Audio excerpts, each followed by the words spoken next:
Netanyahu के खिलाफ भी वहां नई दोबारा आवाज उठना शुरू हुई कि ये हट जाए मंजर कत्ल से। करने के ऊपर आ गई है ना इसराइल की फौज। ही तो अंदर एक दूसरे से दस्तों गिरबान में तो आपस में गिरबान फट रहे हैं, तो खत्म ना, शिकस्त हो गई ना, सरेंडर कर दिया ना, तमाम फौज सरेंडर कर चुकी है, तमाम इसराइली कैबिनेट सरेंडर कर चुकी है, उसकी हुकूमत सरेंडर कर चुकी है, अलावा एक आदमी के जिसका नाम है नेतन्याहू।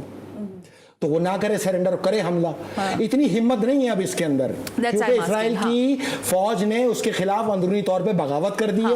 हमारे पास ये इत्तला है कि इसकी फौज इसको मार डालेगी। अच्छा, दूसरा ये भी है फैसले साहब, इसमें थोड़ा मुझे क्लियर कर दीजिएगा सुनने वालों के लिए कि फौज तो कह रही है सो कह रही है, लेकिन आपने जैसे खुद कहा कि इजरायली जो फौजी खानदान है उनके लोग बाहर आके उनसे कह रहे हैं कि आप हथियार फेंक के वापस पलटे, लेकिन नेतन्याहू के खिलाफ भी वहां नई दोबारा आवाज उठना शुरू हुई कि ये हट जाए मंजर से। कत्ल करने के ऊपर आ गई है ना इसराइल की फौज। ही तो अंदर एक दूसरे से दस्तों गिरबान में तो आपस में गिरबान फट रहे हैं, ये तो खत्म हो चुके हैं। मैं हौसले आपको पहले बता चुका, सुनिए मेरी बात। हिजबुल्ला ने एक ड्रोन सर्विलेंस जारी की जी, कि वो हमने इसराइल नहीं दिखाई, 4 घंटे 60 मिनट 4 घंटे 55 मिनट की ये पूरी सर्विलेंस है, इसमें सिर्फ 10 मिनट वो जारी किए जो हैफा है। हमने ये मुकामात दिखाए कि हमला हम इधर करेंगे, ताकि वहां देखें मौला अली का हुक्म है ऐलान करके हमला करो, हमने ऐलान किया है। तो जो सिविलियन है वो जाना चाहते हैं चले जाएं। हसन नसरुल्लाह साहब ने ऐलान कर दिया, बगैर किसी असूल के, बगैर कवायद की होगी अब जंग, कोई असूल नहीं होगा। तो पहले तुम्हें बता दिया, जिसको जाना निकल जाए, हम तो नहीं छोड़ेंगे। ये हैफा को तो हम बर्बाद करेंगे। हैफा खत्म, इसराइल खत्म, हैफा खत्म, इंडिया खत्म, हैफा खत्म, डॉलर खत्म, हैफा खत्म, अमेरिका खत्म, हैफा खत्म, कुल्लो मुशरकीन खत्म, दुनिया ही खत्म। हैफा ही तो है सारी चीज, हैफा ही से तो सारी दुनिया चल रही है। लेकिन फैसल, अगर ये चीज होती है, आप हैफा की बात कर रहे हैं, तो वहां पे भी आप देखें ना कि वो भी एटमी जंग के लिए तैयार बैठे हैं। कौन?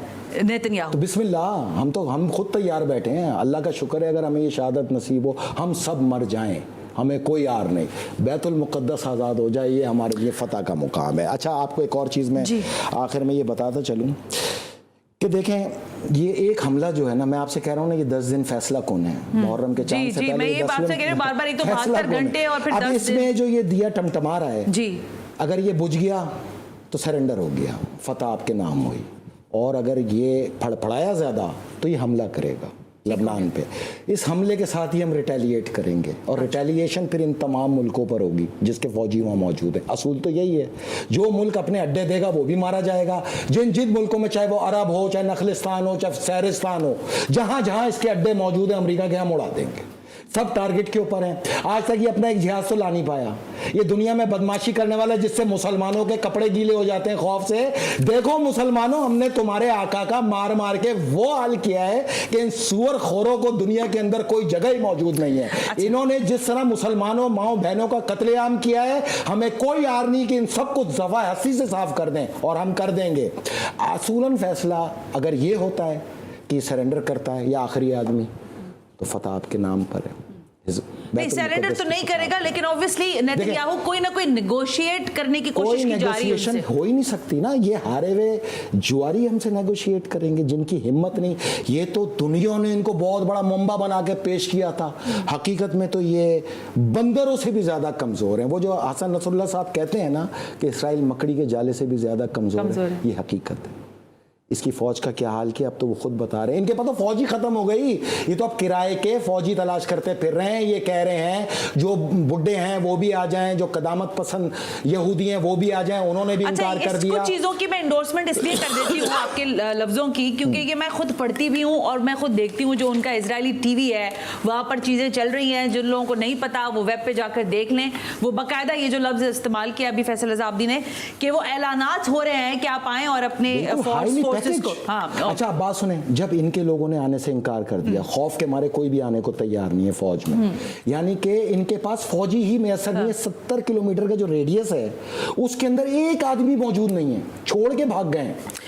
तो ये एक शिकस्त है खुली। देखिए फैसल, एक रियलिटी चेक भी होना चाहिए ना। दुनिया में जितनी भी, मुझे ब्रेक लेने का कहा जा रहा है, ब्रेक से वापस आ रही हूँ, फिर एक और पॉइंट है जिसमें मुझे बात करें। दुनिया में जितनी भी जंगें हुई, फिर अफगान से हमने बात अभी हो रही थी, थोड़ी बहुत हुई, उसमें भी जब अमेरिकन जो वहां पर जंग लड़ रहे थे, या जो नेटो के लोग वहां मौजूद थे, वो जब वापस पलटे अपने ममालिक को, तो उनमें से बहुत सारे लोग जो हैं वो अपना जहनी तवाज़ुन खो बैठे थे। बहुत सारे लोगों ने अपने आप को शूट कर लिया, क्योंकि एक मुस्तकिल जंग के आलम में रहना और लोगों को मारते रहना जाना, ये भी एक बहुत बड़ा ट्रॉमा बन जाता है जिंदगी में। हिरोशिमा से इन्होंने जी कत्लेआम जी शुरू बिल्कुल किया। बिल्कुल। पूरी दुनिया, मैंने आपको 35 लाख बताया ना, शाम, जी। इराक, लबनान और यमन के अंदर 35 लाख मुसलमानों को इन्होंने हलाल किया, कत्ल किया सही है। नाजायज मजलूमों को कत्ल किया। ये सिर्फ ऊपर से आते थे, बमबारी करके जाते थे ऐसे मुल्कों पे जिसके पास ना फिजाइया थी ना फौज। अगर इनमें हिम्मत है तो सामने आके मुकाबला करो ना। दुनिया में तुम इतने बड़े 30 मार कहां थे, तुम्हें फारिग कर दिया, अल्लाह की फतह हुई, दज्जाल की शिकस्त हुई, खुदा की लानत हो तुम पर। तुम अगर 10 दिन के अंदर यहाँ पे सरेंडर ना करके गए तो फिर आलमी जंग है, फिर तो आलमी जंग है, फिर तो खुली आलमी अभी जंग आप है। मुझे फिर रोक देंगे, लेकिन मैं ये लफ्ज इस्तेमाल करूंगी, जो हौसी बागी है वो आप मुझे कहेंगे वो हौसी बागी है, तो वो हौसी बागी जो हैं उन्होंने फिर एक मरतबा कुछ जहाज जो हैं कुछ नहीं, 190 जहाज फाड़े हमने, वो कंप्लीट हो गया ना। अभी एक दफन कर ताजा दिया उनको समंदर में। नहीं, एक ताजा जहाज भी तो रोका है ना, वो इंडिया का है। नहीं, वो मैं अभी आता हूँ। इंडिया और तो पूरा इंडिया जो सब्जेक्ट है और असला का एक पूरा कंटेनर जो है वो वहां उतर रहा था या उतरने वाला था, उसके बीच में क्या हुआ है उस पर बात करेंगे इस ब्रेक के बाद।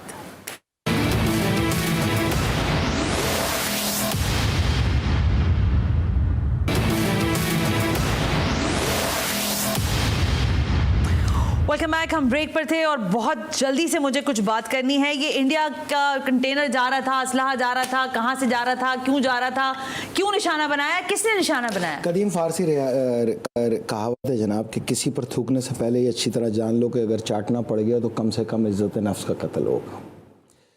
अब Goswami, major Guru Arya, Hindu times, time of India, the Hindu, इनके मशहूर उस वक्त 7 अक्टूबर से कि इतनी हिम्मत नहीं हमास में के लड़ पाए। दुनिया में यही बताते थे ना, क्योंकि इन्हीं को अरबों डॉलर के साथ ठेका दिया गया था माइंडसेट बनाने का, जिससे हमने इनसे जो मुकाबला किया, हमने तो एक्चुअल इंडियन मीडिया से ही मुकाबला किया। अच्छा, इसराइल के पास दुनिया की बेहतरीन फ़ौज है, ये दुनिया की नाकाबिले तस्खीर फ़ौज है, इसराइल के पास दुनिया का जदीद तरीन दिफाई निज़ाम है, यही बताते थे। जी। खुदा की लानत हो तुम पर। ये रिसर्च एंड एनालिसिस विंग जो है तुम्हारा, जिस पे तुम 73 अरब डॉलर अब तक खर्च कर चुके हो, बेहतर है इससे पाव भाजी पकवाओ। ये तुम्हें रिपोर्ट दी है इसने, देखो तो इसका क्या असर किया हमने। कौन सी हमास, कौन सी हिजबुल्ला, अभी चंद मुजाहिदीन काफ़ी थे, अभी तो जंग हुई नहीं, कुल्ली फुल स्केल वॉल तो हुई नहीं, उसी में इनके 60% फौजी हमने फारिग कर दिए। शर्म हो तो अब डूब के मर जाना, हिम्मत है तो। अच्छा सुनो, 24,000 तुम्हारे हिंदुस्तानी फौजी पहुंचे इसराइल, ओके 700 हलाक हो गए, हमने मिसाइल मार के वहीं मार दिया, 200 अपाइज कर दिए। इंशाल्लाह हम अपाइजों को तो नहीं मारते, ये वापस आएंगे अभी इंडिया, जब ये अपने अपने इलाकों में, बंबई में, दिल्ली में, गुजरात में, आगरा में जाएंगे तो लोग पूछेंगे महाराज क्या हुआ, तो महाराज बताएंगे हैदर हैदर हो गया, हमें भी फारिग कर दिया। तो ये 23,000 में से हमने एक भी जिंदा वापस नहीं आने देना, क्योंकि तुम्हारी इकोनॉमी भी बड़ा बोझ पड़ा हुआ है। 2 अरब रुपए खर्च करोगे तुम इनकी आखिरी रसूमात अदा करने पे, तो हमने वही चिता जला दी। तुम अभी 1,70,000 और भेजो, इंशाल्लाह उसमें से भी एक वापस नहीं आएगा। नंबर 2, अल जजीरा की रिपोर्ट है और रॉयटर्स की, ये इनका एक जहाज पकड़ा गया है जिसके अंदर मिसाइल, रॉकेट लॉन्चर और तमाम ये असलहा मौजूद है। तुमसे मना किया था कि तुम अपने मीडिया को लगाम दो, ये आतंकवादी और विद्रोही कहना बंद करो, क्योंकि इंदिरा गांधी के जहेज में नहीं आया था यमन आज़ाद कराया है वहाँ के मुजाहिदीन ने। तुमने फ्रीडम फाइटर्स को दहशतगर्द बना के पेश किया, ये तुम्हारा पहला जुर्म, तुम बाज नहीं आए। तुम्हें 15 दिन का टाइम दिया था, तुम बाज नहीं आए। 24,000 तुमने फौजी वहाँ लड़ने भेज दिए मजदूर बता के, हालांकि ना वहाँ फैक्ट्री चल रही है ना कोई पोर्ट, वो तो वहाँ से मूवीज बना के तुम्हें खुद भेज रहे हैं क्लिप तबाही के, तुमने इससे भी बाज नहीं आए। तीसरा, तुमने कहा था कि खबरदार किसी मालबरदारी का शिकार ना होना, कोई असला ना भेजना, तुम्हारा जहाज अब रेड हैंड पकड़ा गया है। अब तुम्हारा हशर ये होने वाला है कि अब अमरीकी और बरतानी, हमने ही पकड़ा है ना, हमने उड़ा दिया ना, हमने ही तो उड़ाया, हम ही तो ट्रैक करते हैं, वाया अफ्रीका लेके जा रहे थे, हैफा भी मारा इसको। अब तुम्हारा सज़ा ये तय की है कि जिस तरह अमरीकी जहाज दफन कर रहे हैं हम बहराए हिंद के अंदर, तुम्हारा एक भी कंटेनर किसी जहाज पे हुआ ना, उस जहाज को इस समंदर की खुराक बना देंगे, तय हो गया। और अगर तुमने फिर भी बाज नहीं आए तो ये तमाम जंग बंबई और गुजरात के जरिए अब इंडिया के अंदर दाखिल होगी। तुम इस्लाम दुश्मनी से बाज नहीं आ रहे, तुम मुसलसल इस्लाम दुश्मनी करते चले जा रहे हो। यही इस्लाम दुश्मनी तुम्हारी कश्मीर में भी नजर आई और फलस्तीन में भी नजर आई। तुमसे कहा था हैफा तबा करके तुम्हारी मशक्कत को डबोएंगे, तो उस पर तो 100% हम आ गए, लेकिन अब हम इस पर भी यकजा हो गए कि रेड सी से, बहरा हिंद से, बहरा अरब में, मेडिटेरियन में बहुत जल्द तुम सुनोगे तुम्हारे जितने जहाज हैं मिसाइल मार के गर्क करने वाले। जाओ अपने जहाज वालों को बता दो कि इन रस्तों पे नहीं आना, क्योंकि अब तुम बाकायदा सबूत के साथ पकड़े गए हो। इंशाअल्लाह ताला तुम्हारे वजूद को 26 नवंबर 2026 से पहले मिटाएंगे और इसके अमल का आगाज अगले 15 दिन में देखोगे, जब तुम्हारे जहाज़ों को इसी रेड सी के अंदर हम खुज़म मछलियों की खुराक बनाएंगे। ठीक हो गया। फैसल रजा अब्दी साहब, आज के लिए बहुत शुक्रिया। वक्त बिल्कुल कम रह गया है, लेकिन जो डिटेल्स आपने हमारे साथ शेयर की हैं, लेट्स सी कि मजीद अनफोल्ड स्टोरीज हमारे सामने आती हैं। आज के लिए बहुत बहुत शुक्रिया।